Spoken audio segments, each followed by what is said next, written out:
का द ज्ञान Saurabh academy YouTube channel पर स्वागत है। आइए आज हम लोग पढ़ेंगे अभी क्लास 9 का साइंस, उसमें फिजिक्स का अध्ययन करेंगे। फिजिक्स में हम लोग को चैप्टर पढ़ना है जिसमें हम लोग कुछ किए हुए हैं।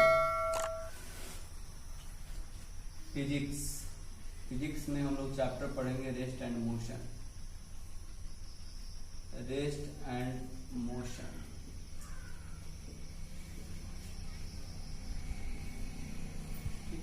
यानी कि विराम एवं गति। विराम एवं गति, ध्यान दीजिएगा। सबसे पहले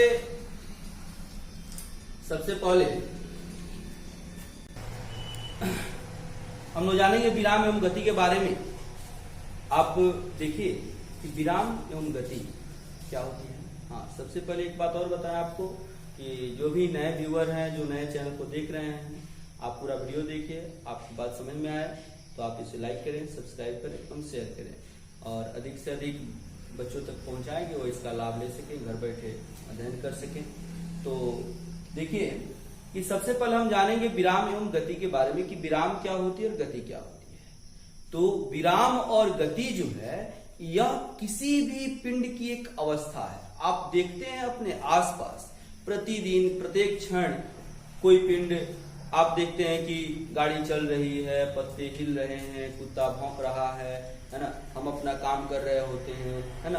तो बहुत सारे क्रियाकलाप हो रहे हैं, बादल चल रहे होते हैं, सूर्य पूरब में सूर्योदय होता है, पश्चिम में सूर्यास्त हो जाता है। ऐसे बहुत सारे क्रियाकलाप होते हैं।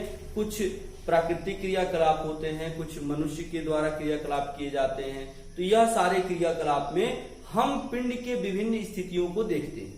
तो वही दो स्थिति यहाँ पर है, एक विराम है और एक गति है। विराम का मतलब कि जो पिंड आराम की स्थिति में रहता है। आराम का मतलब क्या हुआ कि वह वहां से चेंज नहीं होगा, जहां पर वह है स्थित वहां से उसके स्थिति में जब कोई परिवर्तन नहीं होगा तो उसको कहते हैं विराम की स्थिति, और जब उसमें परिवर्तन होगा उसके स्थिति में तो उसको कहते हैं गति की स्थिति। फिर यह परिवर्तन होता कैसे है?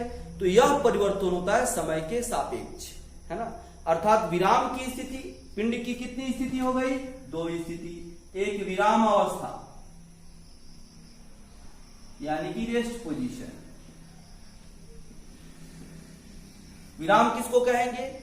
जब कोई पिंड समय के सापेक्ष अपने स्थिति में परिवर्तन नहीं करता है, या जब किसी पिंड के स्थिति में परिवर्तन समय के सापेक्ष नहीं होता है, तब उस पिंड की अवस्था को हम क्या कहते हैं? विरामावस्था कहते हैं। या ऐसे भी हम कह सकते हैं किसी पिंड की वैसी अवस्था जिसमें समय के सापेक्ष कोई परिवर्तन नहीं होता है, क्या कहलाता है? विराम अवस्था कहलाता है। ठीक है। फिर वही बात, अब विराम में कैसे हम कहेंगे, किसको कहेंगे? तो जैसे घर हो गया, दुकान हो गया, है ना, सोया हुआ बच्चा कह सकते हैं, आदि। यह सभी क्या हो गए? विराम की स्थिति में हो गए। और फिर आता है गति अवस्था। गति क्या होता है? इसमें हम क्या लिखेंगे, क्या बताएंगे? तो किसी पिंड की वैसी अवस्था जिसमें कोई भी पिंड समय के सापेक्ष अपने स्थिति में परिवर्तन करता है, उसकी अवस्था में परिवर्तन होता है, तो वह पिंड का क्या कहलाता है? गति अवस्था कहलाता है, गति कहलाता है। वह पिंड गति की अवस्था में कहा जाता है ना। तो अब यहां पर जैसे गति की अवस्था में कौन होगा, आप लिख सकते हैं, जैसे उड़ती हुई चिड़िया,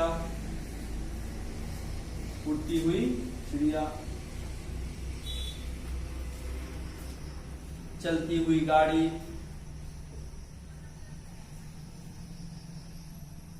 आदि।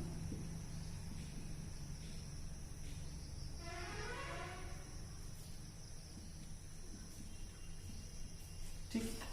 अब देखिए, अब यहां पर यह जो दो हम लिखे हुए हैं, गति और विराम, यह दोनों होते हैं सापेक्षिक, यानी कि एक दूसरे के सापेक्ष हम इसका अध्ययन करते हैं।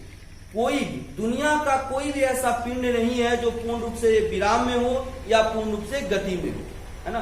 वह एक दूसरे के सापेक्ष होता है। आप एक दूसरे के सापेक्ष अगर उसको देखेंगे तो आप पाएंगे कि वहां पे एक ही पिंड का दोनों स्थिति हो सकता है, यानी कि वह विराम की स्थिति में भी हो सकता है और गति की स्थिति में भी हो सकता है। जैसे आपको बताएं कि अगर किसी बस में कोई यात्री बैठा हुआ है और बस चल रही है, तो वहां पर बैठा हुआ यात्री बस के सापेक्ष विराम अवस्था में होता है और वही यात्री जो सड़क है उस सड़क के सापेक्ष गति की अवस्था में होता है। जैसे हम ही हैं, अगर हम यहां पर खड़े हैं तो यहां इस जगह के सापेक्ष हम विराम में हैं, लेकिन सूर्य के सापेक्ष हम गति में हैं। कैसे? तो सूर्य के चारों तरफ पृथ्वी परिक्रमण करती है, घूमती है। तो अगर सूर्य के चारों तरफ पृथ्वी गति में है सूर्य के सापेक्ष, तो पृथ्वी पर हम है तो पृथ्वी के साथ हम भी तो गति में। तो आप या तो पूर्ण रूप से गति कहते हैं तो वह भी गलत हो जाएगा, पूर्ण रूप से किसी को विराम में कहते वह भी गलत हो जाएगा। यानी कि यहां पर न तो पूर्ण गति संभव है किसी पिंड का और न ही पूर्ण विराम संभव है। यह दोनों स्थितियां जो होती है, दोनों अवस्थाएं जो होती है, वह एक दूसरे के सापेक्षिक होती है। यहाँ पर परिवर्तन होते रहता है।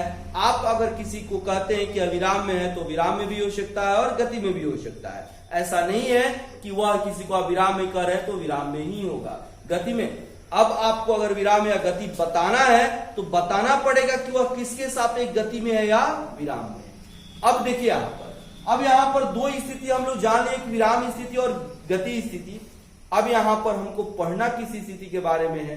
विराम का मतलब तो आराम हो गया, जिसमें पिंड आराम की स्थिति में रहता है, यानी कि वह एक ही जगह पर रहेगा तो उसे कुछ विशेष हासिल नहीं हो पाएगा। अब जो गति करेगा वो अपने स्थिति में परिवर्तन लाएगा, उसमें बहुत सारे पद मिलेंगे।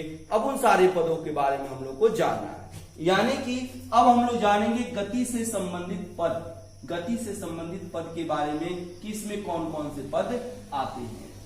तो एक एक पद का अध्ययन करेंगे, है ना। अभी हम एक पद केवल बता रहे हैं, गति से संबंधित पद।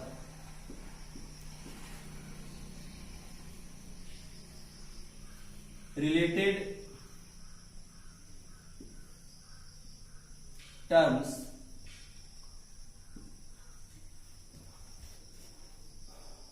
From motion.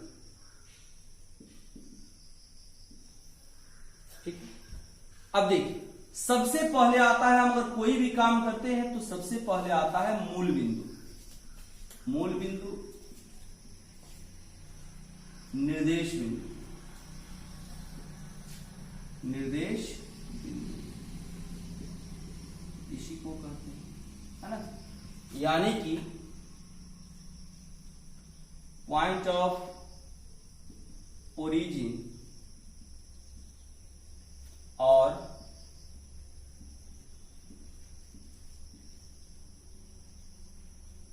Reference point. ठीक है, अब देखिए मूल बिंदु या निर्देश बिंदु क्या कहलाता है, किसे हम कहते हैं। अगर हम किसी पिंड के स्थिति को, अवस्था को बताना चाहते हैं, कोई कहां स्थित है, तो जिस बिंदु के सापेक्ष किसी समतल पर स्थित या अंतरिक्ष में स्थित किसी वस्तु के या पिंड के स्थिति का निर्धारण हम करते हैं, वह बिंदु उस पिंड का क्या कहलाता है, निर्देश बिंदु कहलाता है। जैसे मान लेते हैं कि यहां से कोई मोतिहारी गया है, हम यहां से उसकी स्थिति को बता रहे हैं कि उसकी स्थिति यहां से 40 किलोमीटर पर है। तो यह जो यहां से बता रहे हैं उसकी स्थिति, तो उसके लिए यह स्थिति इसका मूल बिंदु हुआ। अगर उसी की स्थिति को अगर हम अर्रा से बताएंगे कि यहां से 27 किलोमीटर पर, 30 किलोमीटर पर है, तो वहां पे मूल बिंदु कौन काम करेगा, अर्राज करेगा। तो मूल बिंदु या निर्देश बिंदु क्या होता है, तो किसी भी समतल पर स्थित या किसी भी ठोस समतल में स्थित वह बिंदु जहां से किसी पिंड के, किसी वस्तु के स्थिति के स्थान का निर्धारण किया जाता है, वह बिंदु उसका क्या कहलाता है, निर्देश बिंदु कहलाता है। तो ये एक पद हम लोग जाने, इसके बाद अगले क्लास में हम लोग इसके आगे वाले पद को जानेंगे, इसके बारे में आगे हम लोग पढ़ेंगे और उससे संबंधित बात को हम आगे बढ़ाएंगे। तब तक के लिए धन्यवाद। पुनः अगले क्लास में अगला वीडियो।